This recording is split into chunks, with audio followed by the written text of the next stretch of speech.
आज की ये meeting citizen of rising India द्वारा रखी गई है, जिसका कि मुख्य उद्देश्य टांगरी नदी में आने वाली बाढ़ से बचाव के लिए लोगों के सुझाव और सहमति लेना है। और इस मीटिंग के अंदर सभी ने अपने विचार लिखे कि कैसे नदी में आने वाली बाढ़ से बचा जा सकता है और उस बाढ़ से बचने के लिए हम कैसे कैसे कार्य कर सकते हैं। और इस मीटिंग का एक आउटकम निकल के आया है कि जो ये मीटिंग है rising citizen of rising India, ये जो है इसकी एक कोर कमेटी बनाई जाएगी और आगे की लड़ाई उस कोर कमेटी द्वारा ही तय की जाएगी। धन्यवाद। हमारी समस्या आज का मुद्दा यही था कि ये जो टांगरी का पानी है, जो बाढ़ आई थी, वो बाढ़ ने सभी को बहुत ज़्यादा परेशान किया था और सभी के घरों में पानी घुसा था। तो ये सिटीजन ऑफ राइजिंग इंडिया के नाम से जो संस्था बनी है, उन्होंने आज मीटिंग रखी थी। इस मीटिंग में कम से कम भी नहीं तो 500 आदमी इकट्ठे हुए हैं और सभी ने अपने विचार प्रकट किए हैं। इसमें मेन मुद्दा यही है कि जितने नाजायज़ कब्जे टांगरी के अंदर बने हुए हैं, उनको हटाया जाए।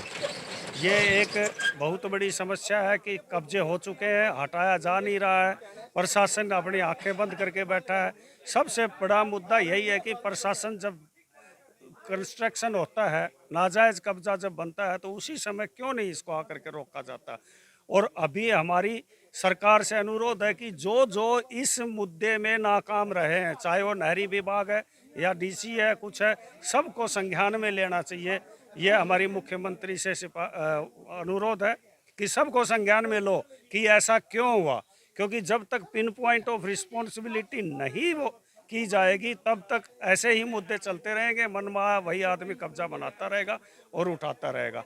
बरसात नज़दीक है, अभी सरकार से यही अनुरोध है कि जल्दी से जल्दी ऐसा कार्रवाई किया जाए, चाहे टेम्परेरी हो या परमानेंट हो, जिससे कि ये बाढ़ इस बार हमें न सताए और इस बार जान माल का नुकसान ना हो। धन्यवाद। गुरमीत कौर नाम मेरा।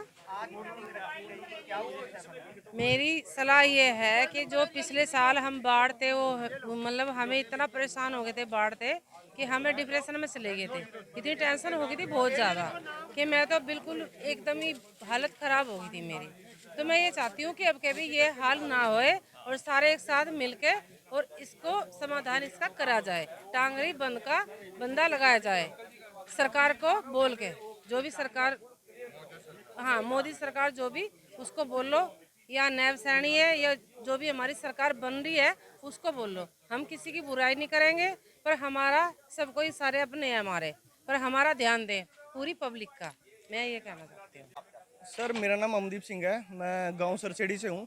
हम ये बोल रहे हैं कि जैसे प्रभु प्रेम आश्रम जो ये पुल है उसके दूसरी साइड बन लगा हुआ है, हम उससे थोड़ी दुगनी ज़्यादा ज़मीन देने के लिए भी तैयार हैं इस साइड। ठीक है ना कि एक जो सरसेड़ी गांव में एक चेंज है, वहाँ से एक घोर जा रहा है। हम बोल रहे हैं उस घोर से आप लेके सीधा आप जहाँ पे चंदपुरे का पुल है उस पर आप लगा सकते हो बांध। हम इसके लिए मंजूरी देते हैं, बट ये बोलते हैं कि इस पूरे सरसेड़ी गांव की जहाँ एक्ज्यूम फैक्ट्री है, वहाँ से नदी डांगरी 1.5 किलोमीटर दूर चली जाती है। तो आप ये बोल रहे हैं 1500 मीटर से भी ज़्यादा बांध लेके जाएंगे फुट। तो वो एक नजायज है, वो किसानों की जमीन को खराब करने वाली बात है। हम ये बोल रहे हैं कि जब बांध आपने इस साइड इतनी दूरी पे लगाया हुआ है, आप उससे दुगनी दूर कर लो।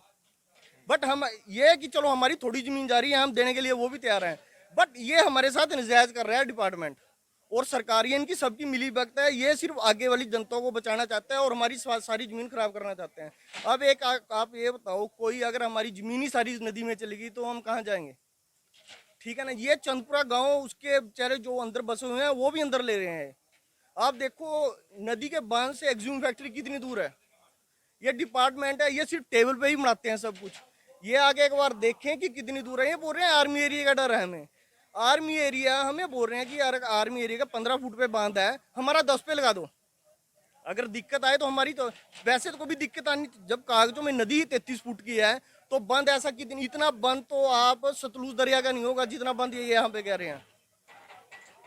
ठीक है ना। हमें, हमारी सिर्फ यही डिमांड है, जो जायज, जहाँ पे बांध जायज है वहाँ पे बांध लगाया जाए और इन प्रशासन की ये बांध लगाने की नीयत ही नहीं है। अगर सरकार आपको वाजिब दाम देना चाहे उसके बाद, हाँ, बोल रहे जहाँ जायज है वहाँ लगाए जाए, बट इतनी जमीन ना ली जाए। सारा गांव खत्म है हमारा गांव नदी से इतनी दूर है और आर्मी एरिया यहाँ पे अंग्रेजों ने बाद में बसाया है।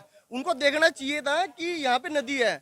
हमारे गांव पुश्तैनी की जमीन हमारी उनसे पहले पड़ी है, हमें दापा जा रहा है कि उनके लिए। क्यों ऐसा क्यों? हम भी तो देश के नागरिक हैं। बस ये